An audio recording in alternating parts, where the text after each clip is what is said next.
hello. It is Adrienne, Capricorntigress of Astrology, alookinside.com, and I'm coming to you with Romina Cavagnola. Yeah. Beautiful. And Romina's story is amazing. I'm going to just tell you a little bit about Romina. Romina Cavagnola is a single co-parenting mama to a 4-year-old adventure seeker. Her journey began some 5 months after the birth of her son, when her marriage ended and she found herself as a single mother. And the challenges and opportunities presented to her in the subsequent months and years gifted her clarity and growth. And it led for her to create her business, empowering women to share their soul stories and offer hope and inspiration to others. Romina believes in the healing power of words and our ability to heal ourselves and others through the process of writing and sharing our unique journeys. Romina has a master's degree in publishing, as well as qualifications in project management, information systems, and astronomy. I love it. She works with spiritual women in business to draw out and articulate the essence of their message. Oh, yes. Through her company, Alchemy of Alignment Publishing, Romina facilitates the writing and publishing of powerful stories. Her independent one-to-one and group book programs are designed to activate self-healing through the writing process. Oh, I can't wait to talk about it. Romina lives in Sydney with her son and can be found reading, going on adventures with her little man, looking at stars, and bursting into song at any given moment. Oh my gosh, how adorable. I'm so excited. I'm just going to cut off the music and jump right in. Oh my gosh, Romina, what a journey that, you just decided that you were going to go into this path of empowering women and sharing your soul stories through writing. Tell me a little bit more about that, because this sounds inspiring, really. Thank you. And thank you for having me. It's really exciting to be here. Well, I think the thing that kind of clinched it for me is that I did my publishing studies before I had my son. And after he was born and then our marriage broke down, and it was an amicable process, but it was still a challenging time because, you come to, when you get married, you project into the future all the things that are going to happen in your life. And so in that process of kind of reclaiming myself and wondering what I was going to do now that my life was changed, part of my healing process through that was I actually started a mummy blog when my son was about 8 months old, I think. And that process, originally it was because I had all this confusion around what should I do with this, what should I do with that, and everyone was telling me all different things. And then I thought, this is silly. I need to just follow my own intuition and get the information I need and then make my own decisions, because only I know what's best for my son and my situation. And his dad, of course, but the concept was the mother's intuition thing. And that kind of evolved into a platform to talk about divorce and single parenthood and how these things can be done differently, because divorce has a certain stigma, and so does single parenthood. And when you meet people, they think, oh, she's a single mom. These are the things that must have happened to lead to that result.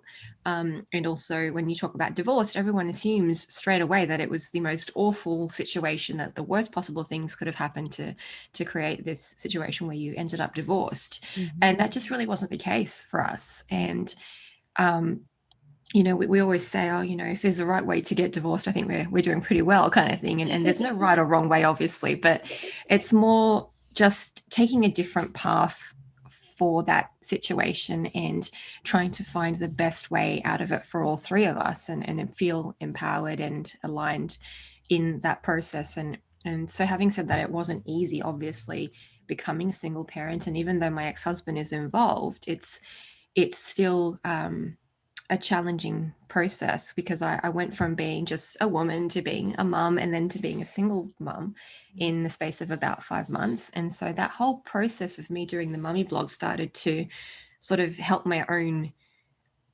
development and evolution through that process of my life changing and the grief of losing the thing that I had projected into the future, and the challenges of learning how to parent while also learning how to be independent.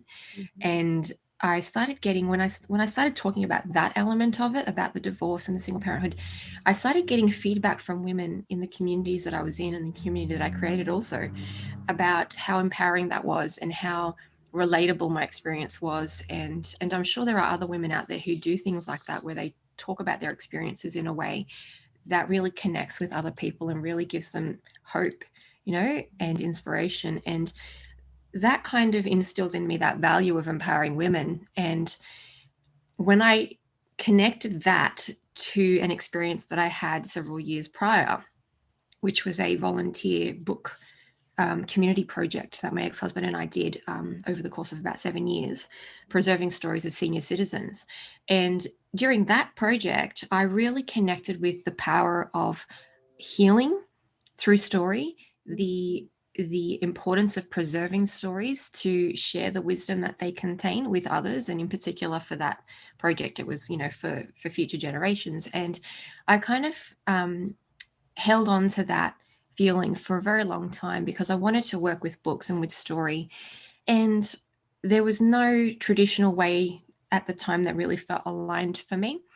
And I finally this year connected the two things and thought, my work was already around empowering women and, creating aligned ways of creating content for their business that doesn't make them feel overwhelmed and that kind of thing. So I always wanted to steer myself into books at some point, and finally the penny dropped kind of thing. And I took this feeling of, what the power of story is, connected it with my values for empowering women and helping women to express themselves through writing and go through that healing process for, their experiences through writing. And that's basically how I created my programs for my publishing company. And it's based on my own experience and what I've seen other women go through when they use writing as a tool to process their challenges. Yeah. That's beautiful. I'm actually in a co-author situation now. I think it's spiritual journeys, but it's similar but not the same. And I love that you're focusing on women, like, because we've all gone through some forms of what you've gone through. I was a single mother. I raised my daughter on my own, and it wasn't easy. I just posted. I'm telling you, we're gonna. I'm not sure we're friends already on Facebook, but we definitely need to be. And I just posted something that says, "Love your own damn self." I just posted that on Facebook because there was a girl we had. This goes a few days in, but I had talked about how I've been in 3 bad marriages. One touched my daughter when she was 8. Wow. The other was a common law, which 7 years, and it ended because after he punched my daughter, and she almost stabbed him, I believe. She got put in a mental institution, and he ran off to be a hobo. He decided he wanted to be a hobo man. I ended up leaving. I followed my daughter to college after she got to college. We got here to Seattle, and then I married a man from England. This man never left England. It was he future faked me. Like you were saying, that projection into the future. Well, I thought I was marrying for life, or at least until we died. It lasted 2 years. Wow. So I know I've got stories in my heart and soul.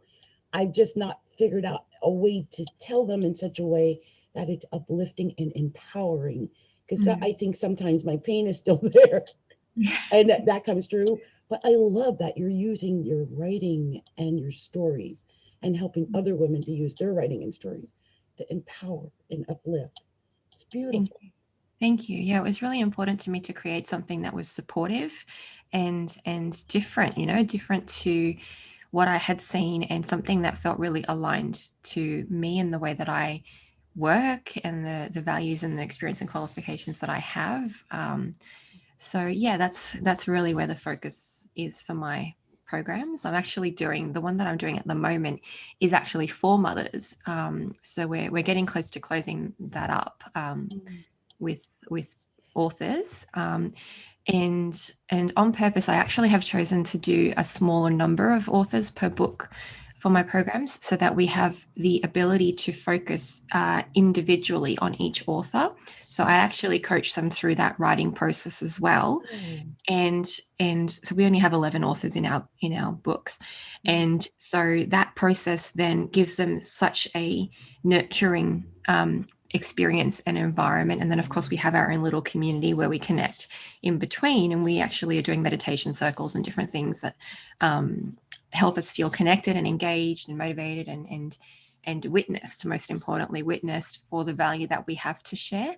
And I think that's really important, because a lot of us women, and in particular mothers, sometimes feel like our stories are not good enough. And obviously there are stories that involve a lot of trauma, and there's so much wisdom to be gained from those experiences.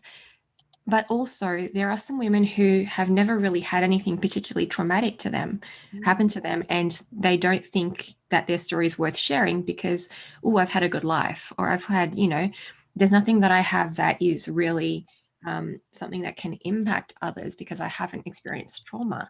And that's not the case. It's not you have to have experienced trauma to have wisdom. It's you have to learn from life and the experiences that you have had to be able to gain wisdom and then share that with someone. So I think that's a really important part of it, is to help women see the value in their stories, because there is value there, and then work out how they want to share that in the world.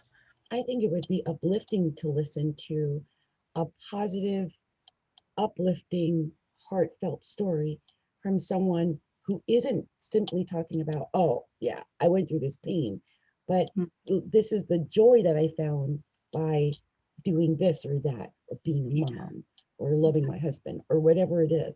I think that's uplifting and empowering, because so many of us do go through traumatic experiences, and then you get jaded.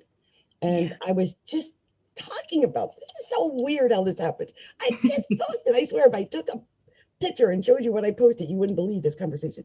But I just feel like some of us do. We get jaded because we've been through one bad relationship and another and another. I've had basically 3 marriages. I had 2 legal marriages and 1 common law, and none of them worked out. But now that I'm older and I can look back on it in hindsight, I realized all 3 of those men were broken. They were either on drugs or alcohol. So it was inevitable. I mean, now that I know what I know, it was going to be hard for them to meet the promise they made, because it was made probably under either alcohol or drugs. I mean, now I know, right? Yeah. But these are the things we don't know. And I think when you said there are women who haven't been through trauma, I look forward to those kind of stories. I want to read about the positive and the uplifting. I don't necessarily want to read about I mean, some heartfelt stories, it's okay, but it's better to know, hey, how did she manage to maneuver around that? Like, what was her thing that got her away from what I had to experience? And sometimes you can find little glimpses of that when you're reading the stories, like, Yes, a positive attitude, or really absolutely. look for men who were like this or that, or certain little details that they probably don't even think are important. So, Absolutely. And that's a part of it too. And that's why it's so healing to do it this way, because even if you do have the trauma, and let's be honest, the women that are in the circle so far have had trauma of some description, but it's their approach to overcoming that trauma and what they make of themselves after that, that is what gives them that wisdom. It's not the trauma itself, and it's not getting out of the trauma. It's what did you do? What did you realize when you were in the midst of that? What motivated you to get out of it? What did you do with what you learned from it afterwards? And when they come to their story like that, the focus becomes not on the trauma. You do mention the trauma because that is important in the journey that that person has experienced, but they come to it from the perspective of, I want to share the things that I learned from it, because it's going to help someone else who has gone through or is currently going through that situation. And it's so powerful to do it that way, because these women, they know somewhere deep inside that they have something to share. They may not know exactly what it is, or they may know, but they may not know how to do it. And so they come to this process and they suddenly feel like, wow, I've never heard my message written or spoken that way. And so they start to really value more what they have to share because now they know how to talk about it. That's amazing. It's I love so that. lovely to watch them flourish in that way. Oh, that has to be so satisfying to see people blossom like that. Mm. It's beautiful, absolutely beautiful. I'm looking here at your notes, and I just wanted to mention that Romina has a Facebook group called Alchemy of Alignment, and you can also find her on Instagram at Alchemy of Alignment. And she's also on Anchor .fm at Alchemy of Alignment. I'll put your links up when we're done so that people can find you because it's amazing, Yeah. Romina. Um, one of the things I asked her some questions, and one of the things she said is, I'm most proud of finding my way to work. I love and the way I work, I love, and uses my unique combination of skills to empower women and provide a space for growth and self-healing while being able to work around my life rather than the other way around. So I love that. And as a single mother, this is vital importance to me. So you've set up your life in such a way that you're able to work independently on your own. And do you do most of your work online, or how do you meet with your women? Yeah, most of my work is actually done online. So I basically, a quick backstory is that I used to work in corporate for my whole career, and even though I did publishing related things, and then of course I did this book project for several years. So it's like always been in the content and publishing space, but never in a way that felt really good. And so eventually I was made redundant from my last corporate role, which I actually took as a blessing because I was already getting ready to leave emotionally. And so then I kind of had this gift handed to me of like, here, have some money to go and do whatever you want to do. So I took some time off and I broke my ankle about 6 months after I was made redundant. And because I lived in an apartment at the time and my son was about 2.5, I was basically like, oh my God, what am I going to do? I stayed at my parents' house while I recovered and was able to walk. And because I also had the other ankle was badly sprained at the same time. So I couldn't actually walk for the first week or so. And in that time was when I started my business because I basically gave up and said, I don't want a job that requires me basically to check my values at the door so I can get paid. And so that's when my dad said, why don't you finally try freelance writing? And that's kind of how I started my business, and it evolved into the coaching and now into the publishing. But the reason I'm talking about this is because during that period when I first started my business, then COVID hit. And so my life suddenly became kind of like it was before in the corporate space. I did work half at home and half in the office during my corporate once I was a mum. But it had that feeling of, okay, do I sacrifice time with my son to try to do work, or do I, spend time with him during the day and then stay up super late at night? Like I was working until 1 o'clock in the morning on the nights that I chose to work because I didn't want my son to be upset that I was working during the day. And I quickly really got bored of that because it was not doing me any good. It was making me cranky during the day. So even though I wasn't working, I was still like, oh my God, I'm like super stressed out. And even though I was sending my son to daycare, then we had to take him out because we sort of freaked out a little with the COVID thing, and we thought we don't want him to catch something that he can then give to his grandparents. So we just agreed that we were going to take him out, and so he was out for about 3 months. And so I was a little bit insane during that period, like, and that really made me refocus on how do I want to do my business. I don't just want to have my own business so I can decide who I work with and what work I do. I want it to be so that I can decide when I work, how long do I work, and I eventually got to the point where I was able to make my work fit in the times where he was not here. So he'd be at daycare or with his dad. And so I'd be fitting my work around that. And then it's been quite a learning process because I was basically working all the time whenever he wasn't here.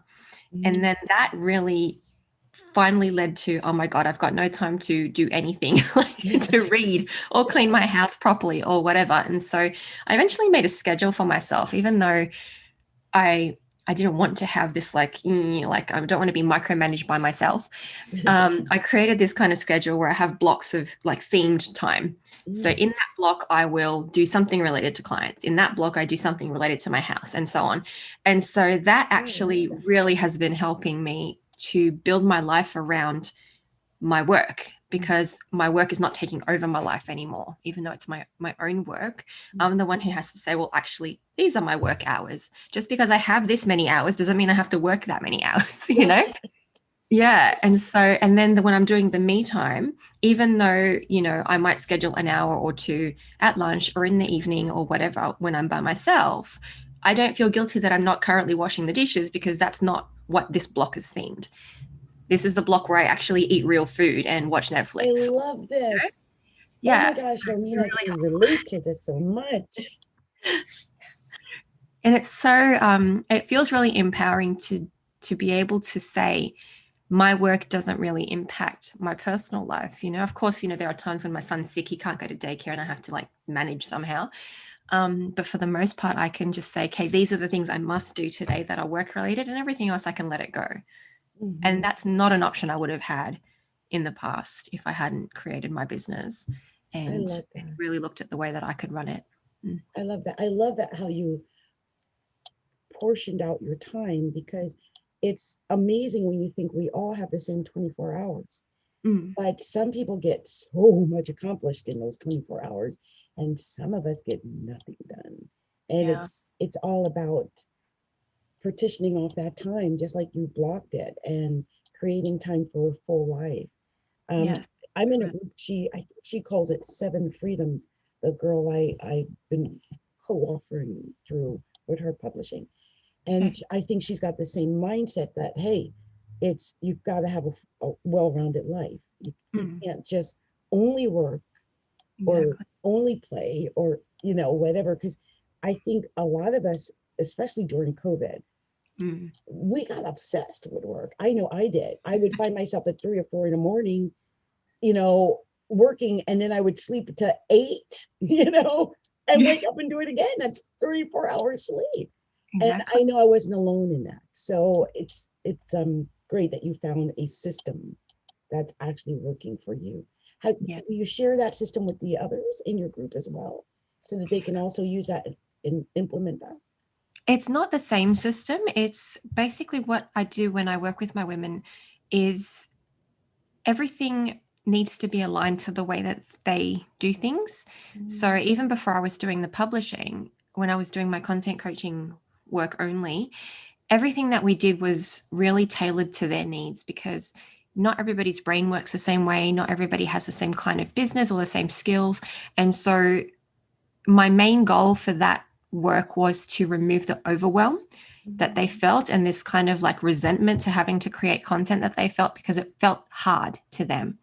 And so to allow that creative flow, because a lot of them, I mean, they're all creative or spiritual, intuitive, light workers, healers, all that kind of holistic practitioners. And so they're very much, I want everything to flow, right? I want to be in the feminine. I want to flow. I want to be be able to be creative. And if I have structure stops me from being creative. And that's actually not true. Structure provides the container within which you can be creative productively.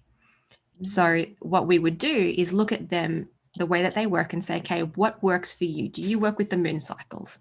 Do you work best morning or nighttime? Like, what is it that really helps you when you want to write your content? And also finding the things that really make them their inspiration, so that when they sit there and think, okay, I must write content now, but nothing's coming, they can have inspiration available always, because it's actually around you everywhere. It's in your experiences, in your qualifications, your work that you do and have done in the past, personal experiences, the gifts that you have. So your like special talents, anything that you have ever done is a source of inspiration. And if you have it in one place, then whenever you're like, I don't know what to write about, you look at this thing And this thing is like, oh, I can write about that or that or that. Oh, I have an idea. Let's write. And that, it won't work 100% of the time. Like I can't say that it's always going to work, but the majority of the time, it will give you an idea of something to write about. Even if it's not about that exact thing, it will trigger something for you. So it's about creating structures that support the flow, right? So that's what we do with, in our book program. The container is the community that we create. So we have the women, we have got a Facebook group that we only use for that book. And we create our sharing circles and our meditation circles, which are spaces where they can come to and say, this is what I'm feeling overwhelmed by, or this is what I'm not sure what to do with my story. So we have the individual coaching, but we also have a space where we can be women. We can talk about our experiences, and that's a major part of this. It's not just, existing on an island by ourselves and here's our story. It's about the being held while we're experiencing this and while we're exploring how we're going to share this, because that's the whole point of sharing the story, is to connect with other people. So how can we do that in an effective way if we're not connecting to the people that we're writing with? So that's why, I wanted to create it this way. And that's what the women have been really connecting with, is that energy of being seen by the other women who are there and speaking to them and sharing their stories before they share them with the world. I love that. I love the concept that you're using. And I love that people are getting a chance to tell their story. Thank you. I'm looking here at some more of the things that you wrote. And thank you, by the way. She gave me lots to talk about. The fact that you've got 4 university degrees. Oh my gosh. Performed in community musical theater shows. Loves astronomy and chalk painting furniture. Yes. Got some weird hobbies. I never heard of that. Okay, you've got to stop for a minute. Tell me how this chalk painting furniture, tell me about that. Okay. Well, basically, a few years ago, I was moving out of the house that my ex-husband and I owned. We sold it. And because I lived there for a while after we got divorced, because I didn't want to leave the town that we lived in. And eventually I realized it was too big for me to manage on my own. And, he would mow the lawn and so he would help. But, it just got hard quick. So I just said, okay, I want to leave now. So we sold it and I bought an apartment. And during the process of that moving, and I was trying to work out, okay, what furniture do I want to let go of, what things do I want to take with me, what's going to fit in this new place. And I needed a desk for my office. And I was looking online because I had like one of those IKEA desks, and I thought, okay, it's cute, but I don't really want, I want to have something bigger that doesn't feel like I'm squashed in this little desk that I had bought, because originally I had it in my bedroom in the house. And so I looked on Facebook Marketplace and I found is a really nice, which is my desk currently. And the lady who painted it was basically saying this, what is this chalk painting thing? And so I looked up her page and sort of started learning about what chalk painting is. And it's basically just a kind of paint, right? It's made from chalk. And it's a much easier way to paint furniture, because it kind of hides little imperfections in the grain of the wood, and there's less preparation work involved in, getting the piece ready to paint. When you paint with normal paint, you have to sand everything off and undercoat it and do all this stuff before you can even paint on it. And even though there is still some level of preparation work involved in chalk painting, it's way easier, which means it's quicker to finish a piece. And so once I bought this desk, and she had a matching, like a dresser that she painted in a matching color. So I bought the dresser too. And that kind of set me into this exploration of what is this thing, because I want to do it. I want to have an activity that's physical, because all my work has always been brain work, right? And I wanted to do something creative that was a physical activity.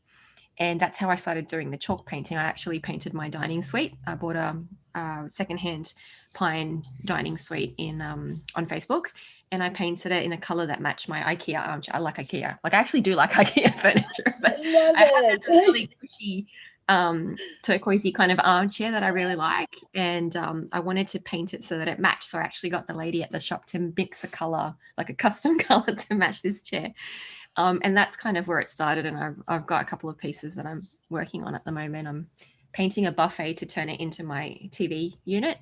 and I'm actually going to be repainting my office furniture because now it doesn't suit the other stuff I The have other here. furniture. Yeah. But that's kind of, long story short, that's what it is. That's what That's amazing. how it came up. Yeah. That's amazing. You know, it's so funny. Sometimes we pick up hobbies and they become everything for us. Like the hobby becomes our end all. And it sounds like you picked up a skill here. Like you've done several pieces now. This is amazing. I love it. It's really So fun. one of the other things I see here is I love books and working with the healing power of story. And when you were talking, I was thinking, you know, it is cathartic when we share our story. It is. I know a lot of us, we go on Facebook and we just tell it anyway, but it's not the same as really just sitting down and just really getting it on paper, like what it is we really want to say. It's beautiful. It is different. And your brain actually works differently when you write by hand. Oh, Which is, really? Versus like typing it on your PC? Yeah. Really? Yeah. Because you're using different thoughts and different muscles and different, like it's exercising a different part of your brain than typing. Oh. Yeah. So have you found that when people write it, say first in a notebook, that it's more meaty than say when they just type it on their PC or something? What I think is that people connect better with their thoughts when they write them down by hand. Mm. And so I still use notebooks. I'm surrounded by notebooks. Like I've got, look, notebooks everywhere. I love it. Oh my gosh. And for me, and it's a really useful tool in that overwhelm space, right? Because everyone is trying to think about stuff and then they type it out.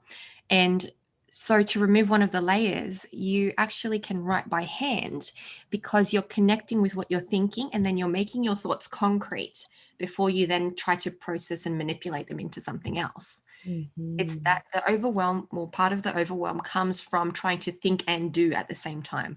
Mm-hmm. So And we don't even realize we're doing that. Thinking and doing. we don't.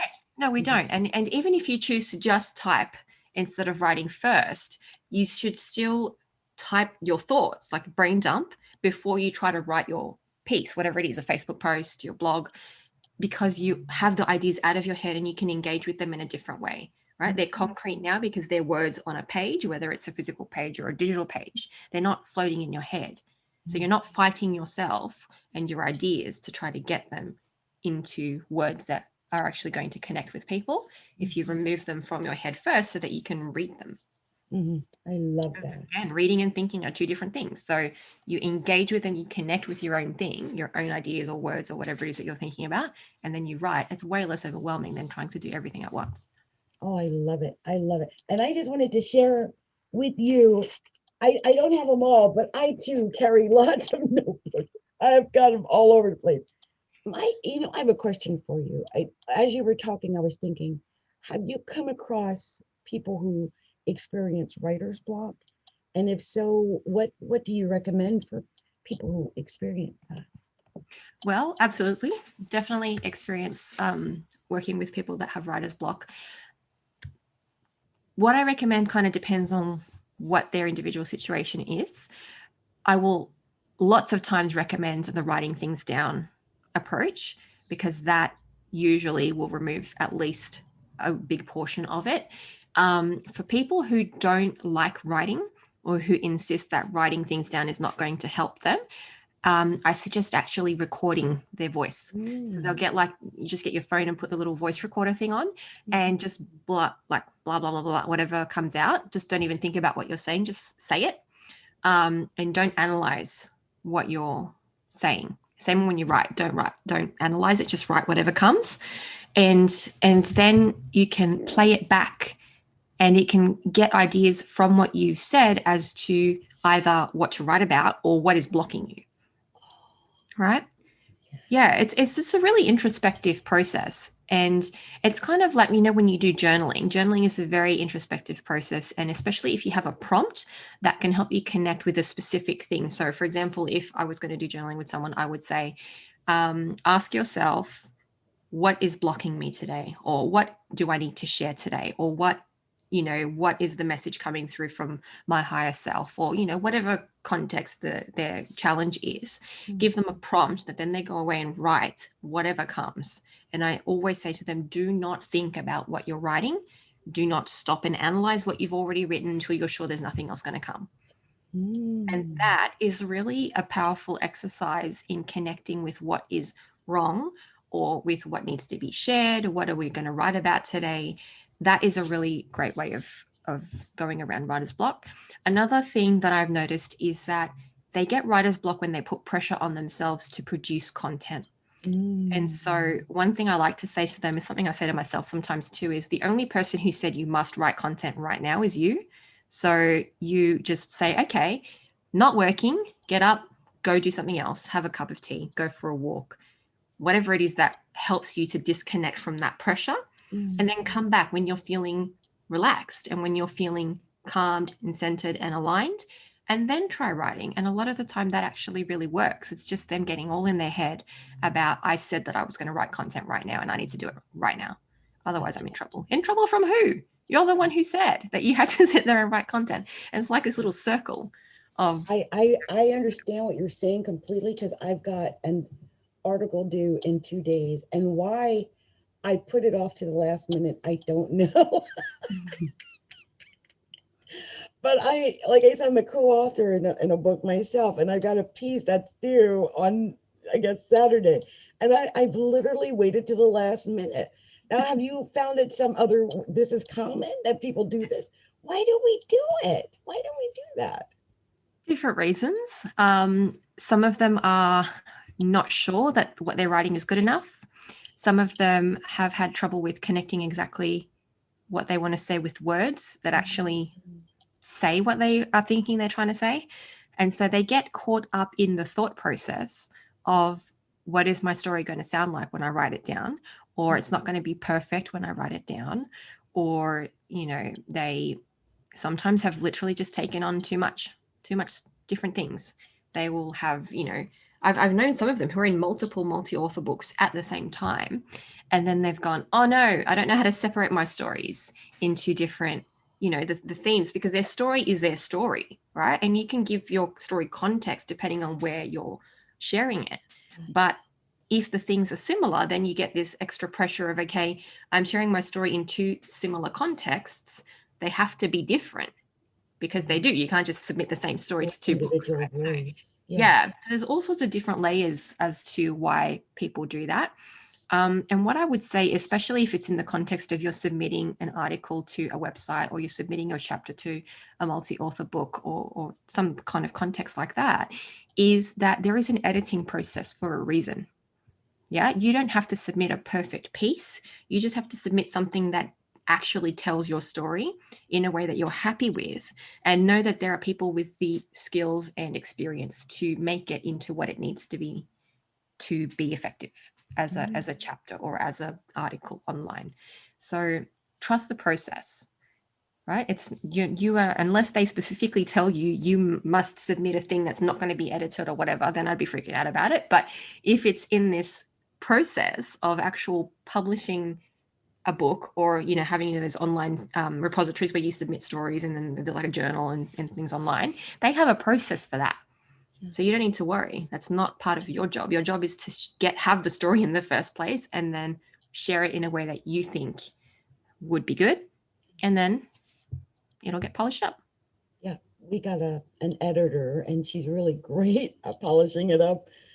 It's just I noticed, like, how did I manage to not get it done? And it's too, as you were talking, I realized I've got 2 days. So yeah, I'm gonna work on that and try not to get overextended, because I am in multiple things. I won't even begin to tell you. And this project I wasn't even sure of, but the writing part is close to my heart, because we get to tell our story. And a lot of times we never get to tell our story. And so that's how I got involved in my co-authoring situation. But I could see why so many people would flock to work with you. One of the things that I I see here is that you had said, I think it would be, um, it says really to be attuned to be really attuned to what makes you different and create something truly aligned to your gifts rather than trying to make it look like what you've seen out there. And that's the hardest thing. Like you said, there is that part of me thinking, "Oh, I don't think I sound like the other books I've read or professional or whatever, and maybe I should make it more like what I've read." So how do we get ourselves out of that thinking, my story's not right? It doesn't sound as good as what I've read elsewhere. Is that common for people to feel that way? Yeah, some people do. They doubt they don't feel comfortable writing to begin with, and so they have this story that is, I'm not a good writer, or nothing that I write comes out well. Right? They have these beliefs around how they write, and there is a level of truth to that. There are some people who are more gifted at writing than other people. However, writing is a skill that can be learned. If you practice, you can get better. So you can maybe start out as a horrible writer. There are some people who are just not good at that. You've got typos and spelling mistakes and grammatical errors everywhere. But if you have a story and if you're motivated to share that, then writing is something that you can become better at. So that's one layer of it. Another layer is they start getting this comparisonitis with things that they've read that are really evocative, right? They've got a compelling way of putting their message across. And so when we read these things, we start thinking, oh my God, is my thing ever going to sound as good as that? I'm not a good writer. So how can I make something that's that powerful? And that then start getting caught up in your head around, it's never going to be as good as this other thing, but you are not that person. Your story is not their story. So you have to focus on what you can best connect with, which is yourself. You are the only person who can tell your story in the way that it needs to be shared. Now, whether you need people to polish that up or whatever after you've shared it, they cannot do it unless they either speak to you and write it for you, right? That is a possibility, right? So ghostwriting, or you write your draft and then they take that and mold it into a more compelling version, hopefully without losing your voice, right? Because only you have that way of speaking, that way of creating your sentences, and while sometimes that needs to be tweaked so that it's most effective for the reader, and that's work that I have done a lot of, because a lot of my women are like, okay, I want to write, I don't like the way it sounds, and so I actually call it content polishing. I actually will rewrite some of their work.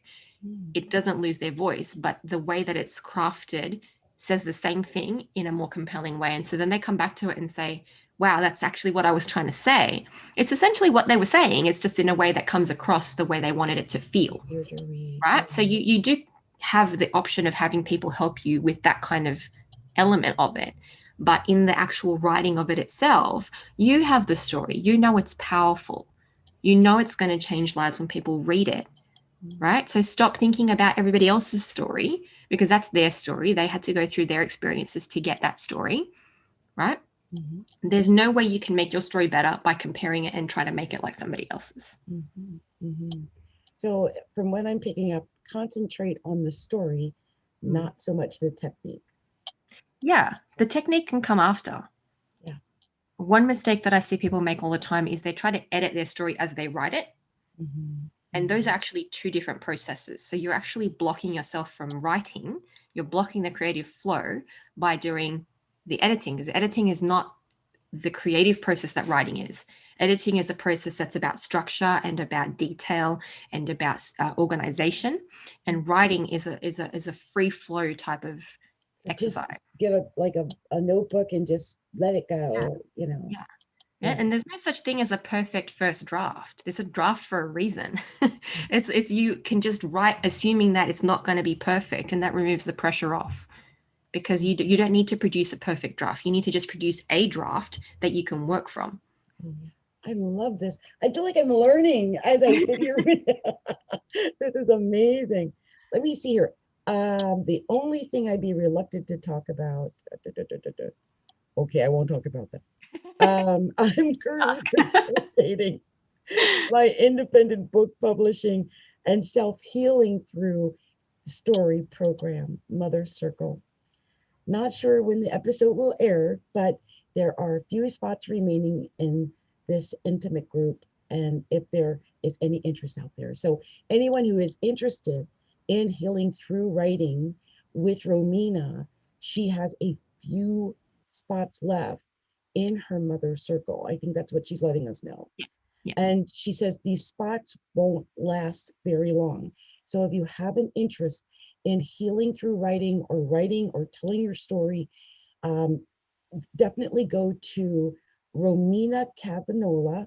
And I'm going to put this link up because her name's a little complicated, but .com / mothers hyphen circle. And I'll put that link up there so that they can get to you. Thank you. She says she also has 3 new program titles coming up, 4 programs in the same format, but not focused on mothers, sovereign women, soul compass, and the invisible mother. And that is what I wanted to say. I know I'm almost out of time, but look, the invisible mother, I had just heard about the invisible mother. If we're talking about the same thing now, tell me what your concept of the invisible mother is, and I'll see if we're thinking the same. Okay. Well, it was actually hard to come up with a title for that one, but the concept behind that is women who have some kind of mothering role, but are not mothers of human children. So the idea that society says you cannot be a mother if you don't have children, right? So then you've got these women who maybe can't have children or choose not to have, their own children. So when I talk about mothers in mother's circle, I consider that as mothers of human children, even if they've lost their children, or even if they're adoptive or step parents.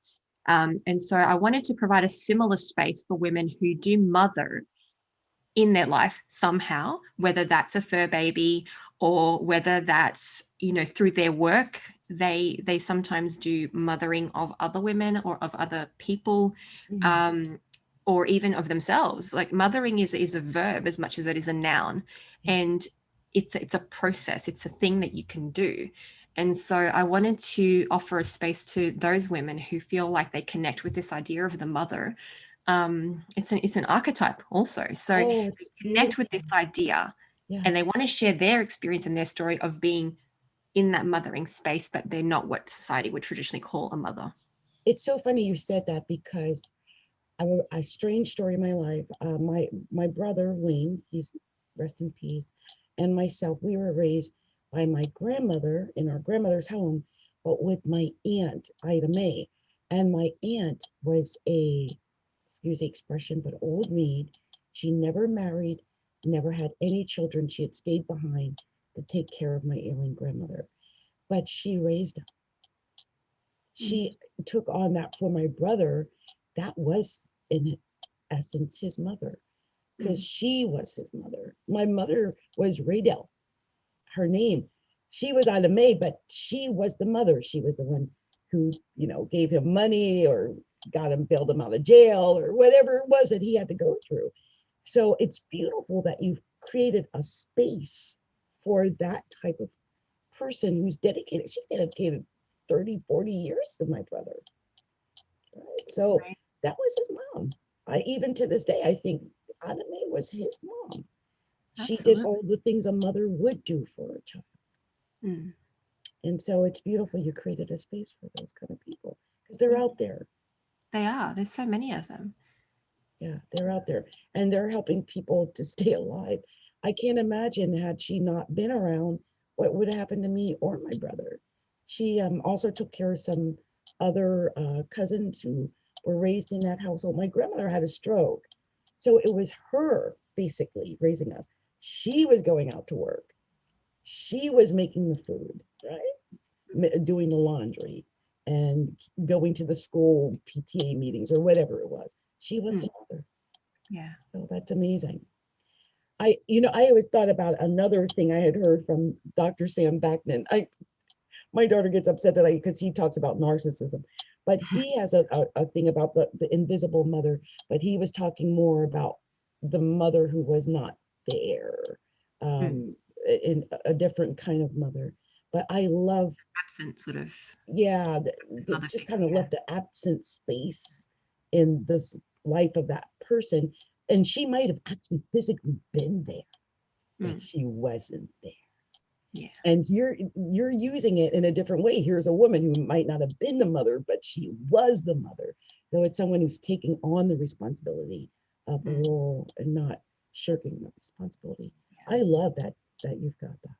Thank you. I chose the name based, actually I wasn't aware of the thing that you just mentioned, but I chose the name because of the feeling that they have of being invisible. Like they're not visible to society as a mother because they're not a traditional mother role.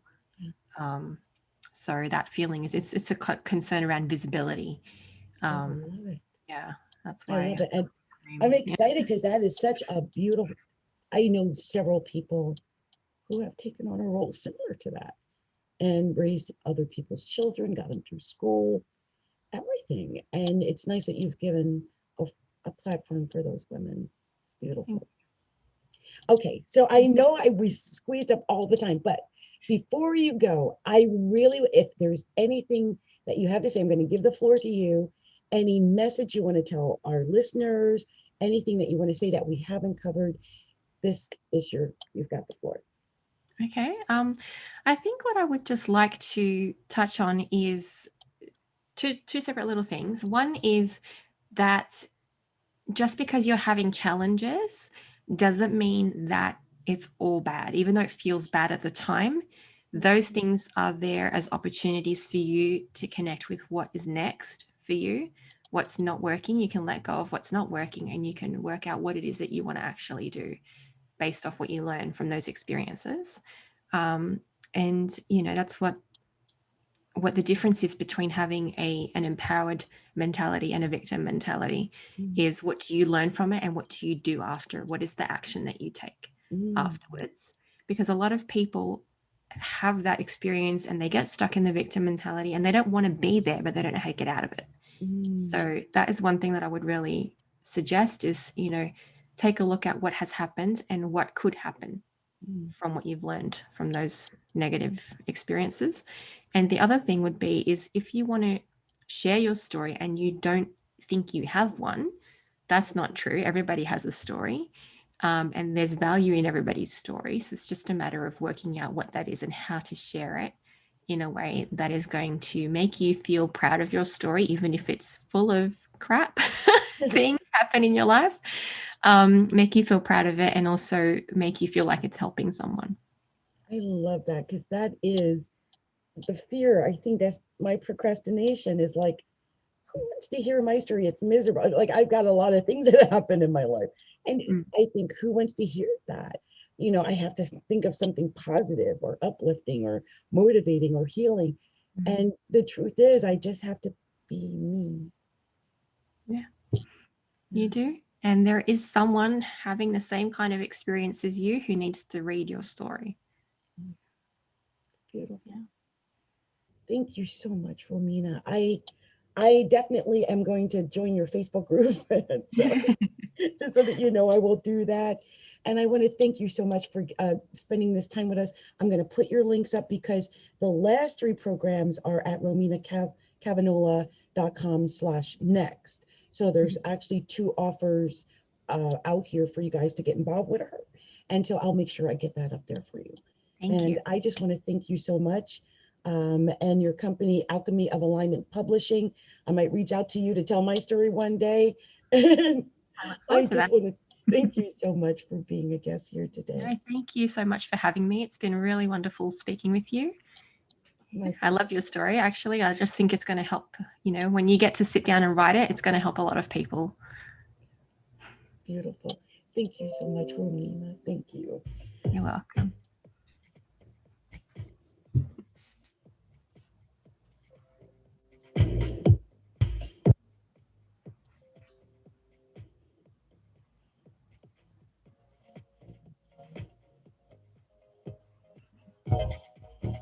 Thank you so much. Great job. Thank you.